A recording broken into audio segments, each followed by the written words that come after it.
That's the whole thing about mainstream best practices advice, is that everybody does it. And if everybody does it, you're just going to look, act, be the same as everybody. Why not do the opposite of what everybody else is doing?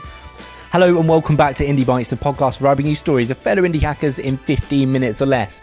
Today I'm joined by Jack McDade, who is the creator of Statamic, a content management system for Laravel. He's been running it since 2012 and making a few million a year with a team of 6. But what I love about Jack is how he approaches all of his projects, including Statamic, just to be a little bit different. There is so much cookie cutter content out there and everything just ends up looking the same, but not if Jack has anything to do with it. Just take a look at his personal website, his radical design course and icons, and you'll see what I mean. I absolutely love it. A big thank you to Ahrefs for supporting this podcast. If you're looking to get started with SEO, Ahrefs have everything you need. First, their YouTube channel and written content will help you understand the basics. Then you can use their free webmaster tools to audit your website and prioritize the needed changes to improve your search rankings.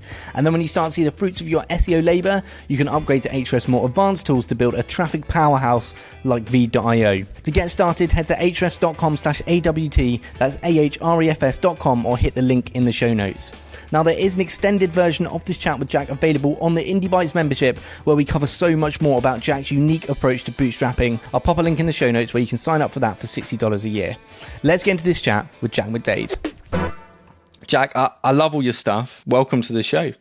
Thanks, James. So cast me back a decade ago, starting Statamic. What made you want to start this? And did you have ambitions to turn it into the type of company it is today with the scale? I had quit my job a year or two before, took on client projects so I could be the master of my own schedule, which turned out to be just as busy, but at least I was at home with my kid instead of, in the office sleeping on the couch. And so what I found was the more websites I managed personally, the more clients whose sites I've launched, I couldn't keep up with this many websites and keeping the changes in sync between in development and in production. So I decided, let's see if I could build a content management system that does enough of the features that you need to build a blog and let a client edit the content, but make it all in files so I can use Git and version control to just merge the changes. So I don't ever have to take it down, put it up, take it down, and all that. So that's how it started. And, it did okay. At first, I think there was a lot of interest right in the beginning.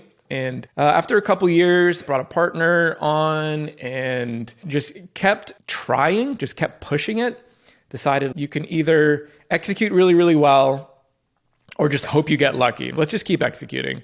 And, it took, honestly, it was probably 6 or 7 years before I was even able to work on it full time. So that is an interesting point for many people, the fact it took you 5, 6, 7 years. A lot of people would have just stopped at this point, Jack. They would have gone, it's not working out. I can't sustain myself. There's not the market for it.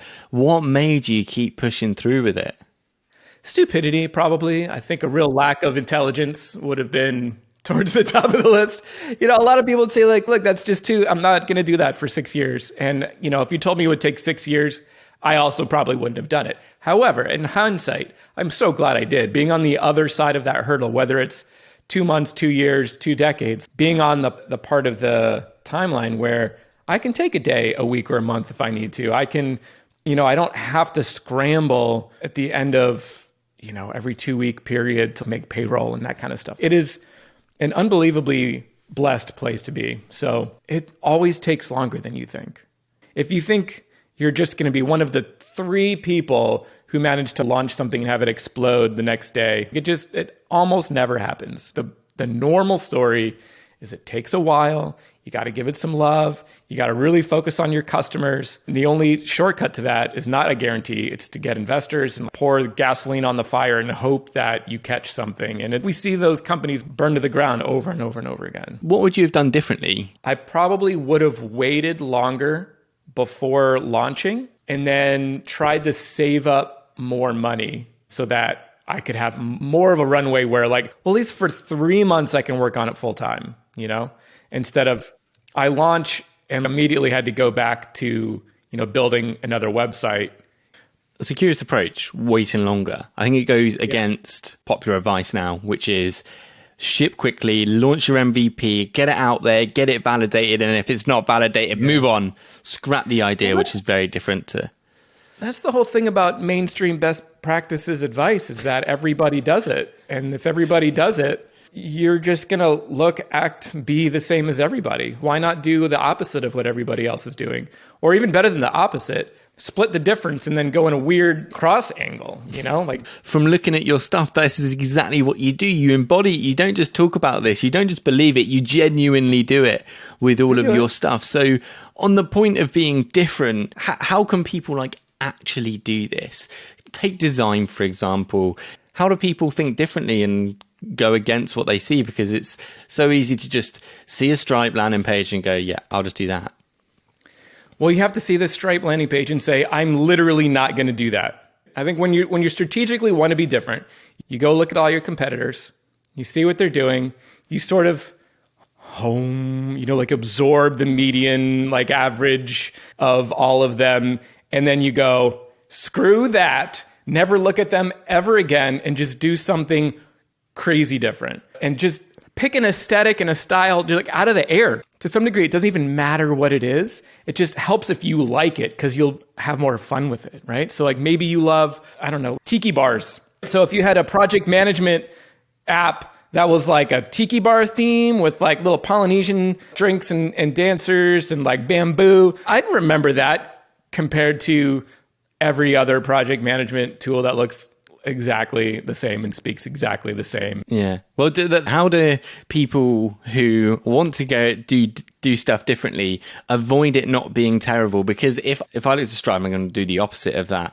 I don't know where I would start. It might just end up looking rubbish because I don't have design chops and I'm relying on just using what they do, and what they're doing is working. So how do I know what I'm going to do is going to be good? So where do I start with it? You have to put the time in, like every other skill, whether it's programming, business building, marketing, wallet making. Your first try, if you're I'm gonna design it myself. I'm gonna take a template and I'm gonna turn it into the opposite weird thing, and I'm gonna add, bananas and tree frogs all over it. Sure, why not? And then, try 3 or 4 or 5 or 6 variations on it and find through iteration a version that works, right? Because you still have to make sure, if we're talking about website design, that it's functional, the content is clear, that the typography has a flow to it. All that stuff is still important.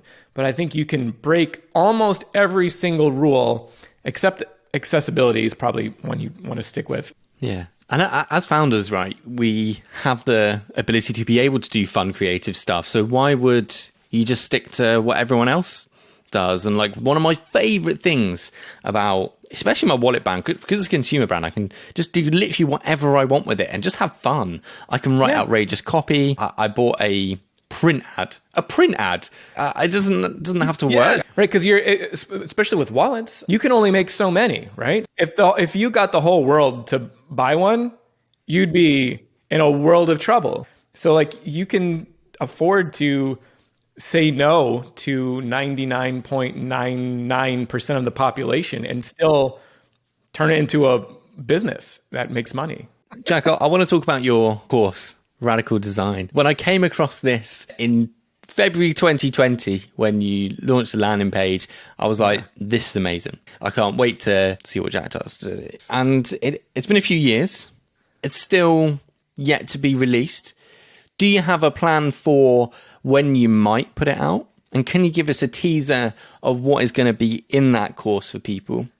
I don't know how to say when, because so little of it is actually produced, just being honest. I also know that if I get the momentum and my excitement level all dialed in a matter of 3 weeks, I could be 80% of the way there. But in terms of what's going to be in it, this is basically the course. If you boiled it down to 30 seconds, find a site you like, literally copy it pixel for pixel in your app, and then pick another one and do it again, and pick another one and do it again, and pick another one and do it again. Make sure they're different.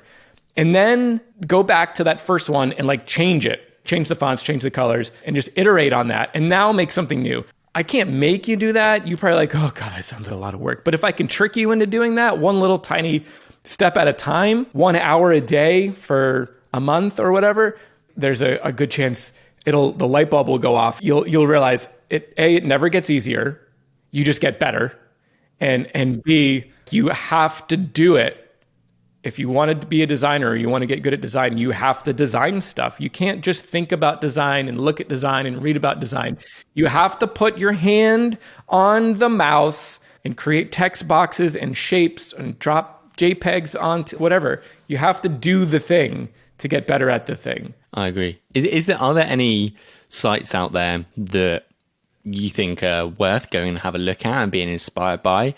There's a lot of fun video game websites, like eastwardgame.com is really cool. 888atari50.com, which is the Atari NFT project by Billy the Butcher. That site is super rad. Nickelodeon.xyz isn't great, but there's a lot of really funky things going on in it. I will say I'm not a crypto guy, but like the Web3 crypto world, they get funky. They get funky with their design, and I think it's really cool. And I think there's something to learn there. Lettermatic.com is a little bit more of a traditional site. They're like a font house, but they've got a funky, fresh style to them. I think that's pretty cool. I think people have plenty there to be inspired by it because you're so radically different, Jack. When I was looking at your stuff, I don't know if I've ever seen anything like this. I was genuinely laughing out loud at your work page. Thanks. At like jackmcdade.com/design, right? I think that's the one page that I get the most feedback on. I think I want to redesign my site, but I don't want to lose that page, and so I end up not redesigning my site. Yeah, well, it's great. And like the Statamic site is a little more controlled and professional, I might say. Yeah, I mean, it needs to be because there's, Fortune 500 companies are buying this thing. So I had to dial it back a little. When you can choose your own adventure, the little sound effects when you pick each one, it's just these little details that you add that people otherwise would never do. I do love sound effects on the websites. We're missing an entire sense that is available to us when you're sitting at a computer. And I don't know why. I mouth sounds. I think most of my sites all have little, and I just sit here and I like,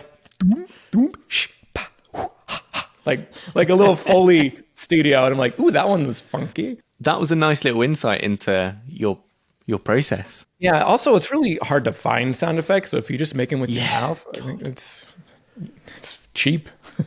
Why have I never thought of this? The amount of times I've been searching for a whoosh sound and I could just, I'm going, I know what I want in my head. Why don't I just do it from my sound? Every whoosh sound on every website I've ever done is literally me going, that's all it is. Let's wrap up talking about learning with Jack and a lot of your projects you've done. Some people might think, okay, Jack, you've got a successful bootstrap business here. Why do all these little side quest projects, the icons, the course, and then now learning with Jack and learning new things? Because I'm bored. Not bored of the business, but I need, there's no slots left for weirdness or experimentation. Once you're at scale, everything just takes way, way, way, way too long. I just want to do a new thing and try it out.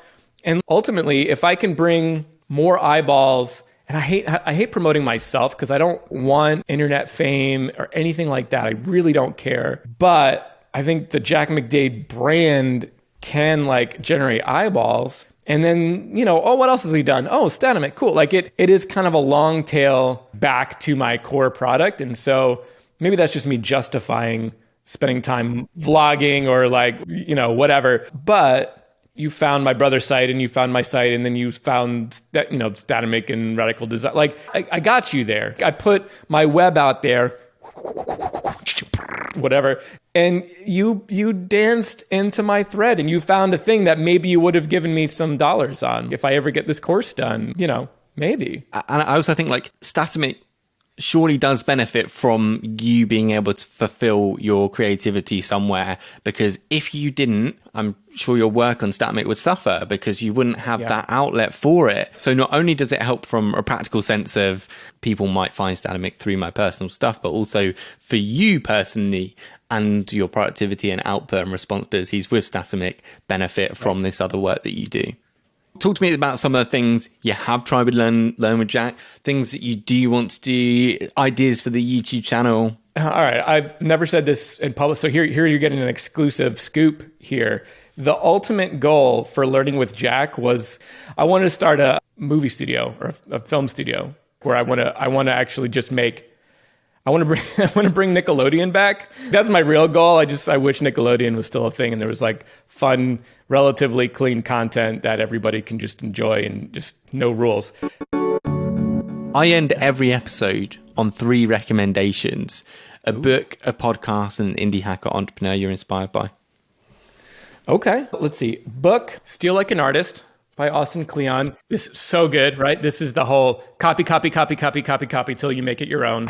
And then Extreme Ownership, which is written by Jocko Willink and Leif Babin, the ex-Navy SEALs. Podcasts, I mean, I mostly just listen to Friendship Onion. It's Billy Boyd and Dominic Monaghan. They were like 2 of the hobbits in Lord of the Rings. And what was the third thing? An indie hacker I follow or like? All right. Adam Wathan and his team at Tailwind CSS. I mean, I love Tailwind. I love what they've done. They've shown that if you put all of your attention into a really simple idea and you make it as good as you possibly can, good things can happen. And they're now like the #1 CSS framework in history, and they deserve it. Well, Jack, you've been a fantastic guest. I've really enjoyed getting to know you, and thank you for those recommendations. Thanks, James. I had a great time. Thank you for listening to this episode of Indie Bites. Don't forget to check out today's sponsor, Ahrefs. To support the show and hear the extended conversation with Jack, you can join the Indie Bites membership. Of course, all links are in the show notes. I will see you next episode.